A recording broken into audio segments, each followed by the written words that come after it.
Mga kapuso, narito tayo ngayon sa Barangay Baligang, dito yan sa Ligao City, sa lalawigan ng Albay. At ito nga po, nakikita natin na may warning sign dito na papasok na tayo dito sa 6 kilometer radius. At actually, yung bahay ni Tatay Lito, ito lang, tingnan natin. Kalapit lang. Ito, Tay. Ito yung bahay niya. So, talagang pasok na pasok doon sa 6 kilometer radius. Pero Tay, ang lapit-lapit nyo lang pala dun sa boundary, bakit talagang lumilikas kayo? Sumusunod lang kami sa sinasabi ng Philbox. Oo.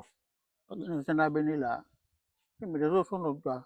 Mm-mm. Hindi ka naman pwedeng magtigasan sa kanila babalik-balikin ka. Hindi pwedeng makiusap kahit na nasa guhit lang. Kapag sinabing ganyan, siyempre susunod ka.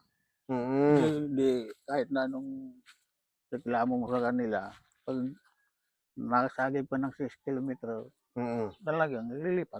Oo.